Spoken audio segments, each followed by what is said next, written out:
I'll bet you £1,000 to a refugee charity you don't get anybody on those planes before the election. Will you take that bet? Mr. Speaker, a year ago, the Prime Minister promised to bring NHS waiting lists down. Isn't he glad he didn't bet £1,000 on it? Well, I want to get the people on the planes, right?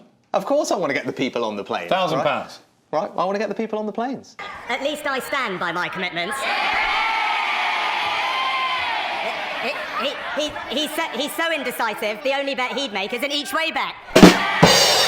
Last week, he and his MPs were laughing at someone whose mortgage had gone up £1,000 a month. This week, he's casually made a £1,000 bet in the middle of an interview. Mr. Speaker, the public are used to the Tories gambling on the lives of others. Boris Johnson, he did it with public health during the pandemic. His immediate successor, she did it with household finances. So not to be outdone, the Prime Minister on Monday this week accepted a crude bet regarding the lives of asylum seekers.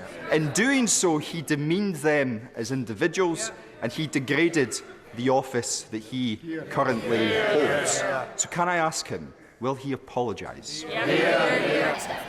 Mr. Speaker, we may have a principal disagreement on this. I believe, and we believe, that if someone comes to this country illegally, they shouldn't be able to stay, they should be removed, and that's why we're committed to our Rwanda scheme.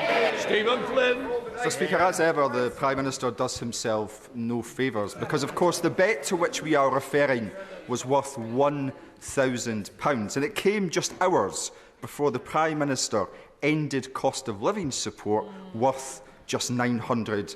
And his justification for doing so was that the cost of living crisis is easing.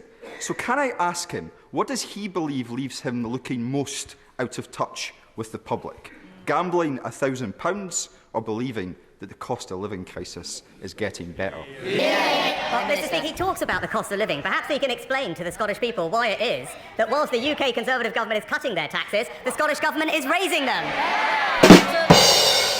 Click here for Rishi Sunak's petrol station nightmare.